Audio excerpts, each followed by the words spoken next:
Thank you very much, Sarah, for a fascinating paper. I'll quickly switch to our third speaker, Dr. Laura Ingianni Altmann. Laura is an art historian working at the intersection of architectural history and curatorial practices.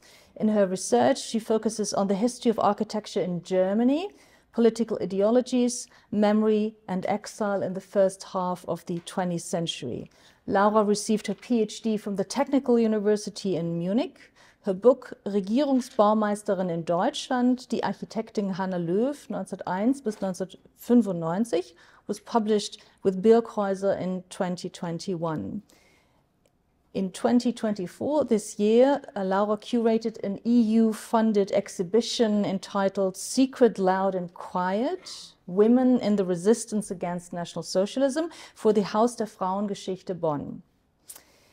And last year, in 2023, she received a Deutsche Forschungsgemeinschaft grant together with Sigal Davidi, who unfortunately can't be here today, for a joint German-Israeli research project on Erna Meyer and the modern home, which will begin in December, so next month, at the Heidelberg University of Jewish Studies.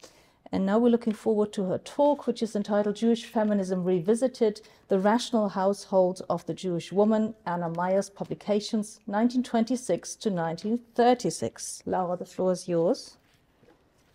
And we need to get you cabled.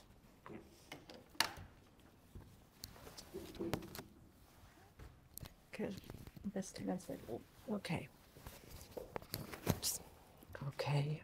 So first of all, thank you very much for having me, and thank you very much for a very inspiring 1.5 or almost 2 days. And please excuse me for repeating some of the quotes of the women that we've been talking about for the past days, but I think we can hear them many times. So please excuse me for that. So Erna Meyer was an outstanding Jewish economist, as well as an independent expert in home reform in the male-dominated field of architecture in Weimar, Germany. Her influential work on the development of the modern home, especially the rationalized kitchen, made her both Germany's and Europe's most significant reformer in the field. Yet, despite her prominence and prolific publication record, Meyer never wrote for the Blätter des Jüdischen Frauenbundes. Examining the complex entwinement of Meyer's professional choices, cultural identity, and social position in Germany during the Weimar era, we explore her possible reasons for her unwillingness to get actively involved in the Blätter. Yeah. Born in Berlin in 1890 to an assimilated Jewish bourgeois family, née Pollack, Meyer excelled in academics with achievements that marked her as exceptional. In 1913, she became one of the very early women in Germany to earn a doctorate, completing her degree in economics on what is today Humboldt University. Her dissertation, published as The Household of a Senior Civil Servant between the years of 1906 and 1908, established her unique empirical approach to family expenses.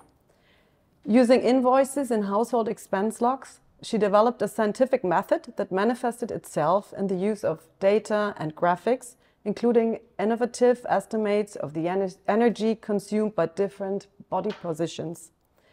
This doctoral project led to her understanding of the private household as the smallest economic unit of the state, a perspective that would shape her future work. In 1922, she published her first article titled A Rationalization of the Consumer Economy in the Household in the engineering magazine Technik und Wirtschaft, Technology and Economy.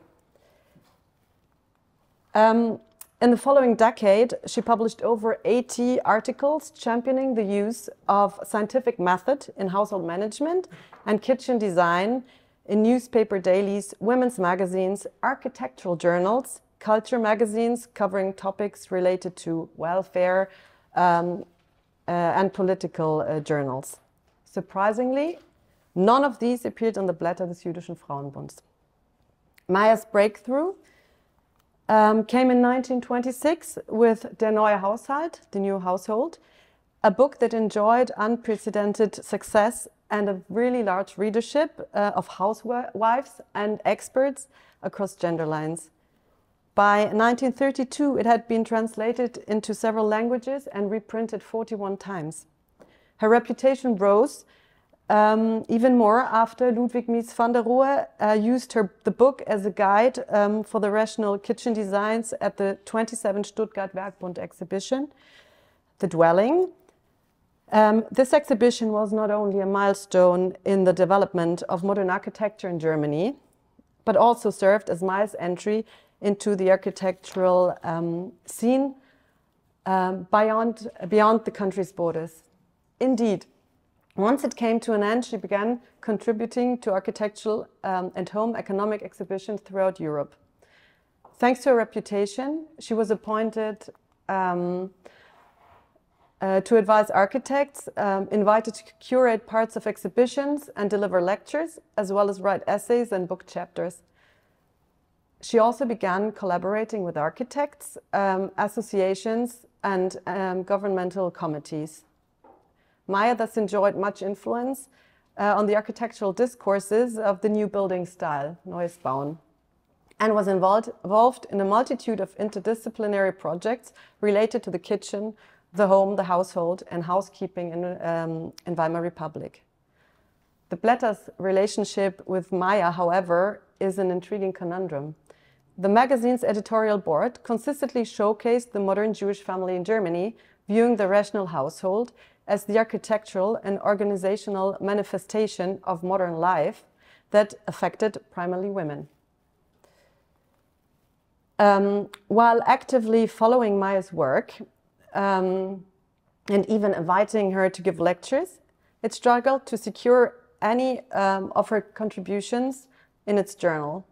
This disconnect seems even more significant if we consider the fact that JFB had over 52,000 members, amounting to over 20% of all adult Jewish women in Germany.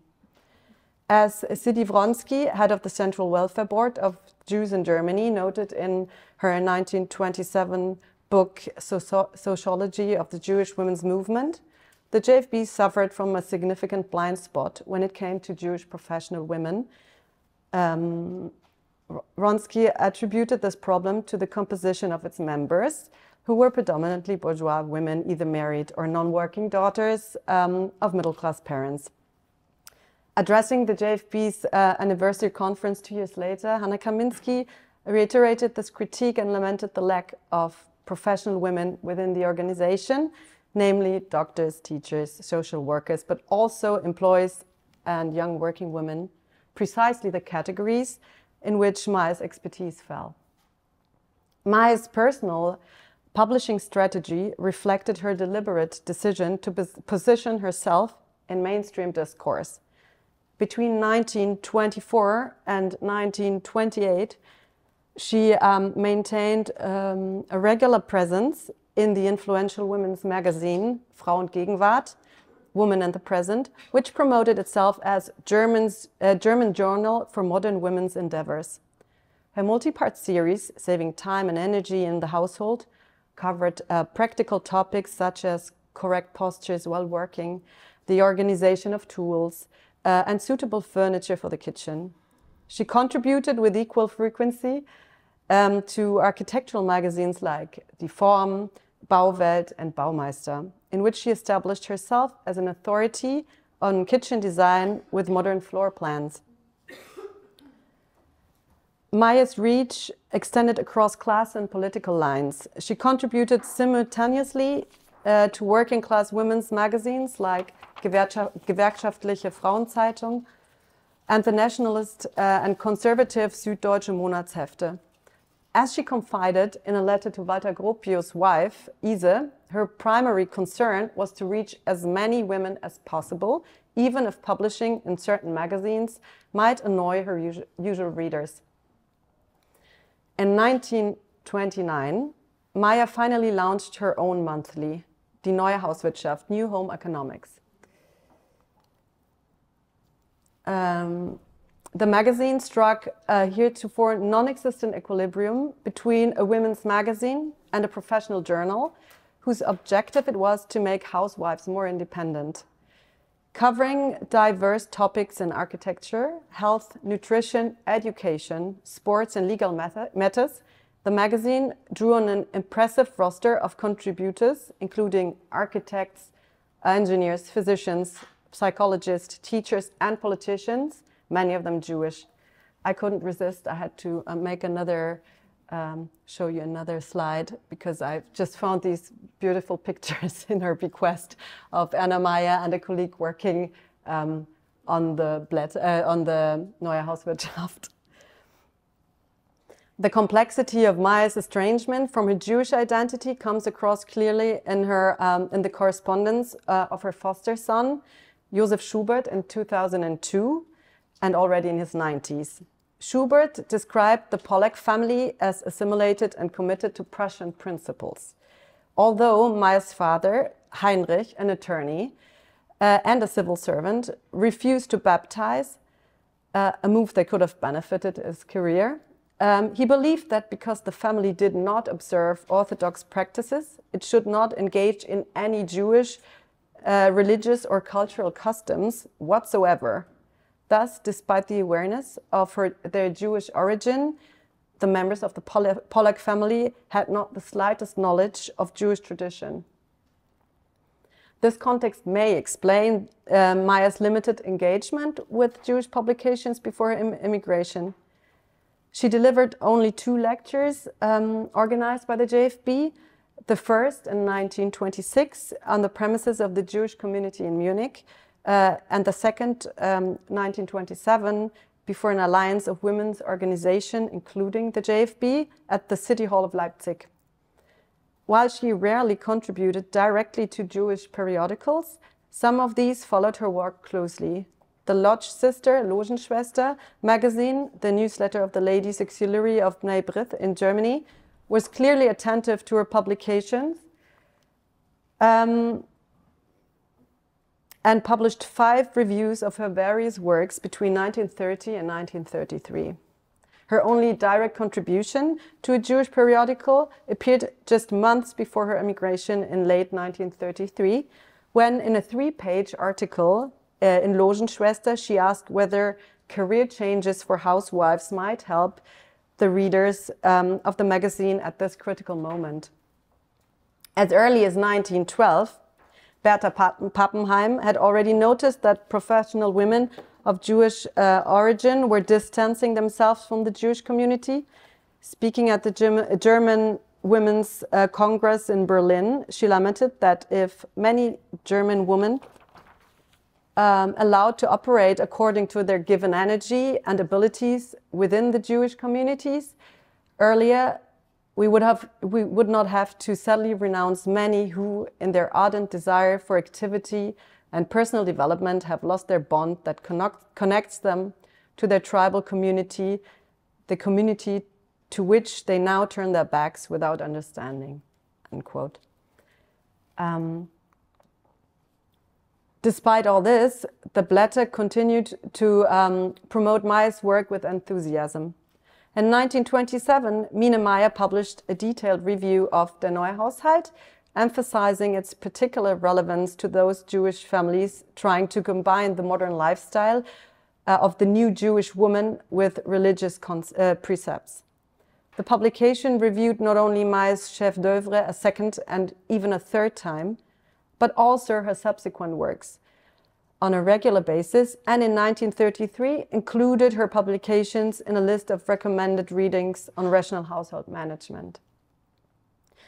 Meyer's immigration to Mandatory Palestine in December 1933, after she was dismissed as magazine's editor and the reprint of her books was banned, marked a significant personal turning point.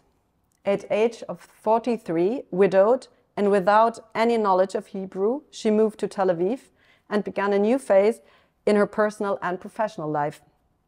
She became devoted to Zionism and the well-being of the new woman in Eretz Israel. Although she had belonged to no German or Jewish women's organization, her reputation and standing in Germany helped her develop ties with local women's organizations almost immediately. Within 2 months of her arrival, she was collaborating with the Women's International Zionist Organization, WIZO, whose membership was drawn from the upper middle class. Under her professional guidance, WIZO set up a household advice station at its Tel Aviv branch, which introduced women to gas and electric home appliances and modern household management techniques. Indeed, Meyer soon enjoyed a prominent status in WIZO, whose agenda of integrating new household ideas into the Jewish community she promoted in lectures and articles that she wrote for the organization's magazine, The World of Women. In addition, she wrote responses on behalf of WIZO to daily press items. In 1936, WIZO published her first book since arriving in Mandatory Palestine, namely How to Cook in Palestine, in German, English, and Hebrew. It's yeah. It immediately became a bestseller. Written in the same vein as her German bestseller, Der neue Haushalt, it recommended work methods and procedures that would keep the housewife in good health. Later, I'd say it's, I can see Erna Meyer is the second from the left hiding her face. That's her. Yeah. So written in the same vein as the German bestseller Der neue Haushalt, it recommended work methods and procedures that would keep the housewife in good health. Later, she initiated and edited a weekly column titled For the Housewife in the Daily Haaretz. Meyer and other writers used the column to offer advice to new immigrant women, especially those arriving from German-speaking countries. They offered advice on household management and mandatory Palestine and local cooking. Meyer's total devotion to the Zionist idea made her even more interested in her Jewish identity, according to Schubert, and later confirmed in her obituary by Michaela Aloni, the daughter of important WIZO activist Nadia Stein. After moving to Israel, Meyer became an enthusiastic student of Jewish culture, he said, developing fluency in Hebrew, and she participated in Bible study groups until her death in 1975. Of particular interest is her involvement in a study group that examined the plans mentioned in the Bible, in which she took a scholarly approach again to Jewish learning that aligned with her earlier scientific method. Meyer's later engagement with Jewish culture suggests that her early detachment from Jewish publications had been due to professional rather than personal reasons. Her case illuminates the broader pattern evident among assimilated Jewish professionals, especially women, who had been navigating their cultural and professional identities in Weimar Germany. The tension between maintaining their professional authority in mainstream circles and managing their Jewish identity in private settings reflect the challenges faced by many Jewish intellectuals and professionals of the period. For the JFB, Meyer served as both inspiration and a problem. Her success at reaching diverse audiences demonstrated what was possible for a professional Jewish woman, but her distance from the Frauenbund's publication highlighted the organization's own shortcomings. Yet despite her limited direct engagement, the JFB continued promoting Meyer's work in the Blätter, and other German Jewish women's magazines suggest a recognition of her broader influence on Jewish women's domestic lives, even if she was more of an universal than a strictly Jewish expert on the subject. Understanding Meyer's absence from the pages of the Blätter thus requires a consideration of multiple factors: her family's assimilation, her professional strategy, the Blätter's insufficiently diverse readership, and the broader social dynamics of Jewish professional women in Weimar Germany. More importantly, her case offers a valuable insight into the complex negotiations of professional ambition and ethnic identity experienced by Jewish professionals in the early part of the 20th century, while highlighting the challenges faced by their women's organizations when they try to reconcile the new Jewish woman and different social classes with Jewish culture and religion during the Weimar period. Thank you very much for your attention.